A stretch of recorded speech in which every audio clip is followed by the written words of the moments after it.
Assalamualaikum warahmatullahi wabarakatuh. Alhamdulillahirabbil alamin.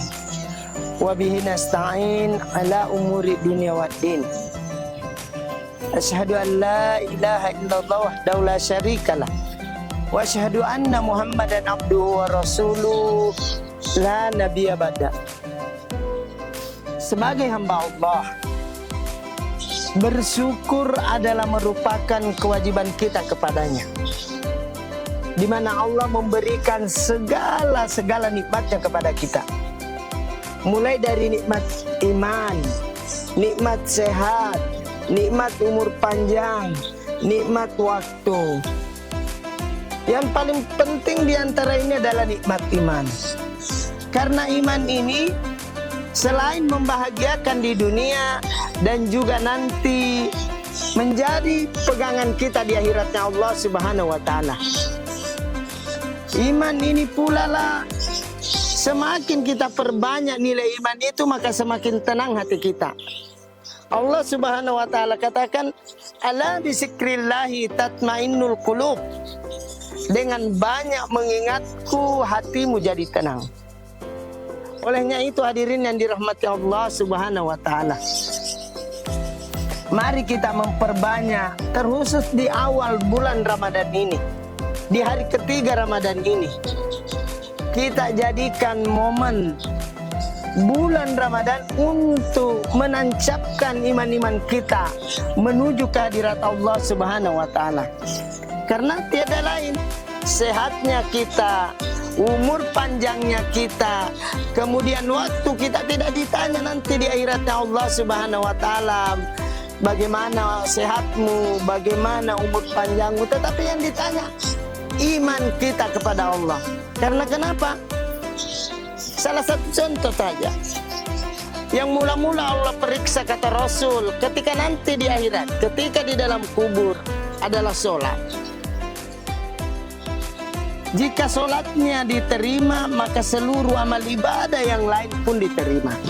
Tetapi jika sholatnya tidak diterima, maka seluruh amal ibadah yang lain pun ditolak, tidak diterima pula. Olehnya itu, sholat ini adalah intinya iman. Apa buktinya kalau sholat ini adalah intinya iman? Banyak orang yang rajin sholat, tapi lebih banyak orang yang tidak sholat. Orang kafir tidak sholat, orang Islam yang imannya kurang juga tidak sholat. Bahkan ada juga kadang beriman, kadang tidak. Yang mana itu yang kadang beriman, kadang tidak?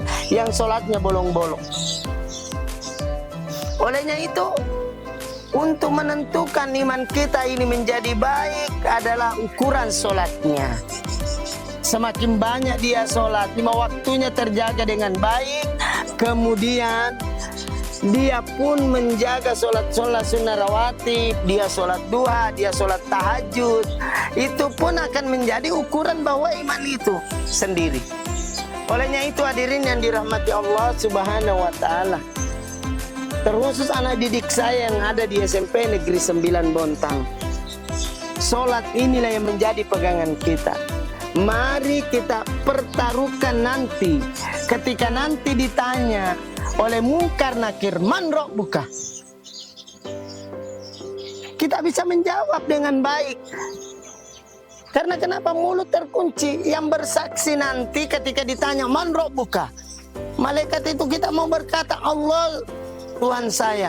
Tetapi kalau kita tidak menjawab di dunia dengan sholat dengan sebaik-baiknya, maka akan berat. Maka akan berat nantinya. Olehnya itu, imanlah yang kita terus jaga dengan sebaik-baiknya.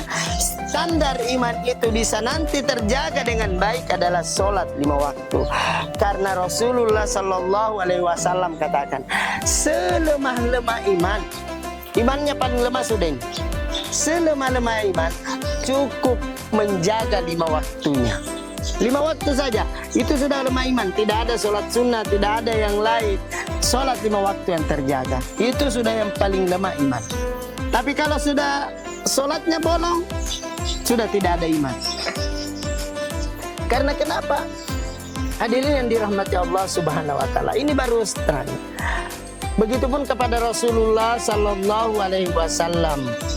senantiasa kita mencontoh-contoh beliau. Laqad kana lakum fi Rasulillahi uswatun hasanah. Dalam diri Rasulullah terdapat suri toladan yang baik, contoh yang baik. Jadi manusia di permukaan bumi ini yang menjadi tolak ukur, yang menjadi percontohan bagi kita semuanya.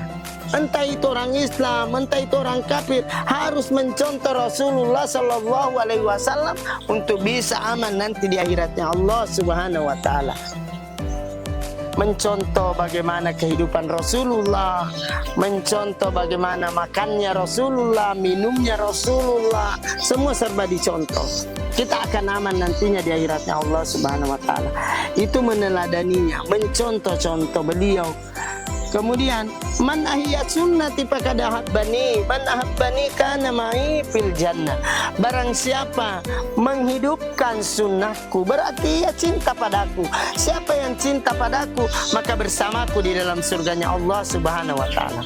Coba mencontoh Rasul, meneladani Rasul, menghidupkan sunnah-sunnah Rasul, itu ada surga jaminannya oleh Rasulullah Sallallahu Alaihi Wasallam. Maka kita akan bersama Rasulullah Sallallahu Alaihi Wasallam. Salah satu contoh sunnah terbaik Rasulullah Sallallahu Alaihi Wasallam adalah sholat berjamaah. Anak didikku yang ada di SMP Negeri 9 Bontang, sholat berjamaah terkhusus laki-laki. Tempatnya pasti kita tahu di mana orang berjamaah. Kata Allah Subhanahu Wa Taala, aqimis sholah wa'atu zakah warqa'u ma'arrafi'in. Dirikan sholat, tunaikan zakat, dan rukulah bersama orang-orang yang sholat. Di mana orang-orang ruku? Sudah jelas, tempatnya orang bersama-sama ruku adalah di masjidnya Allah Subhanahu Wa Taala. Olehnya itu, anak-anakku yang laki-laki wajib dan harus datang ke masjid untuk sholat berjamaah. Satu contoh saja kita contohkan di sekolah, misalnya sholat duhur berjamaah. Itu diharuskan dan ini harus dibiasakan. Kapan dibiasakan sholat itu sendiri? Karena materi kita kali ini adalah materi tentang iman. Salah satu kunci iman adalah sholat. Standar semua iman ini adalah sholat 5 waktu untuk bisa nantinya aman ketika di dalam kubur. Salah satu contoh tadi sholat duhur berjamaah kita selalu sholat duhur berjamaah di pendopo. Jika pendopo kelurahan dipakai, maka kita akan sholat berjamaah di Masjid An-Nur, masjid terdekat dari sekolah. Olehnya itu hadirin yang dirahmati Allah, melalui bulan Ramadan ini kita terus tingkatkan dan memperbaiki sholat kita. Karena dengan sholat ini kita bisa aman di segala-galanya. Kita sudah mulai aqimis sholat, inna sholata tanha anil fahsya'i wal munkar. Sesungguhnya sholat itu akan mencegah dari perbuatan keji dan mungkar. Semakin masuk waktu sholat, yang tadinya mau berbuat dosa, karena masuk waktu sholat dia sholat. Akhirnya yang tadinya mau berbuat dosa terhalang berbuat dosa. Setelah selesai sholat, dia mulai merenungi bahwa dosa yang saya mau lakukan ini adalah sesuatu yang akan menyebabkan saya rugi nantinya di akhiratnya Allah Subhanahu Wa Taala. Hadirin yang dirahmati Allah Subhanahu Wa Taala, bentuk sholat yang kita harus lakukan ini untuk tetap teguh, untuk tetap kita bisa menjaga sholat dengan baik. Mari kita mulai mengikuti dengan sholat-sholat sunnah. Disebut sholat sunnah rawatib. Ada rawatib muakkad, ada rawatib gairu muakkad. Rawatib muakkad ini adalah yang penting. Muakkad artinya yang penting. Yang mana 12 rakaat ini yang penting, hadirin yang dirahmati Allah Subhanahu Wa Taala. Anak didikku, para pemirsa, anak didikku yang ada di SMP Negeri 9 Bontang, atau siapapun yang melihat, 12 rakaat sholat sunnah itu, yang pertama 4 rakaat sebelum duhur, 2 rakaat sesudah duhur. Sebenarnya kalau di hadis lain Rasulullah 4 rakaat sebelum duhur, 4 rakaat sesudah duhur. Kata Rasul, siapa yang menjaga 2 rakaat sebelum duhur, sholat sunnahnya 4 rakaat sebelum duhur, 4 rakaat sesudah duhur, itkun minan nar, Allah bebaskan dari api neraka. Jadi sholat muakkad ini ada 12 tadi, 4 rakaat sebelum duhur, 2 rakaat sesudah duhur. Kemudian 2 rakaat sesudah maghrib, 2 rakaat sesudah isya, sudah ada 10. 4 sebelum duhur, 2 sesudah duhur 6, 2 sesudah maghrib 8, 2 sesudah isya 10, dan yang terakhir 2 sesudah sebelum subuh. Jadi ada 12 rakaat. Kalau kita menjaga 12 rakaat ini, yakinlah sholat 5 waktu kita juga akan diterima oleh Allah Subhanahu wa Ta'ala. Karena kenapa? Sholat sunnah aja kita jaga dengan baik, apatah lagi sholat wajibnya yang jauh lebih penting. Olehnya itu hadirin yang dirahmati Allah, mari kita jadikan momen sholat ini adalah untuk mengukur iman kita, untuk menjaga posisi kita kalau nanti di dalam kubur. Saya mau kasih satu gambaran dulu di dalam kubur ini. Kata Rasul, kata Allah Subhanahu wa Ta'ala, lahum min jahannama mihad, kasurnya dari api neraka, wa min fawqihim gawas, dan diberi selimut api neraka. Coba di dalam kubur saja kasurnya dari api neraka, kemudian selimutnya dari api neraka. Bayangkan, kita tidak pernah melihat kasur dari api neraka. Dan inilah nanti yang kita dapatkan ketika kita berada di dalam kubur. Bukan cuma kasur, selimut api neraka supaya tidak bergerak-gerak.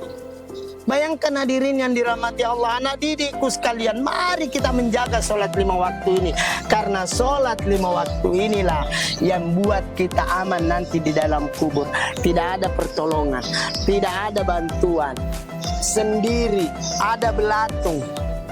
Olehnya itu, hadirin yang dirahmati Allah Subhanahu wa Ta'ala, sebagai kesimpulan, mari kita jadikan awal bulan Ramadan ini momentum kita memperbaiki diri dengan menjaga 5 waktu dengan sebaik-baiknya. Olehnya itu kita akan lanjutkan nanti di season berikutnya untuk tambahan. Olehnya itu mari kita tutup dengan doa kifaratul majelis. Subhanallah wa bihamdihi, subhanakallahumma wa bihamdika, asyhadu an la ilaha illa anta, astaghfiruka wa atubu ilaik. Assalamualaikum warahmatullahi wabarakatuh.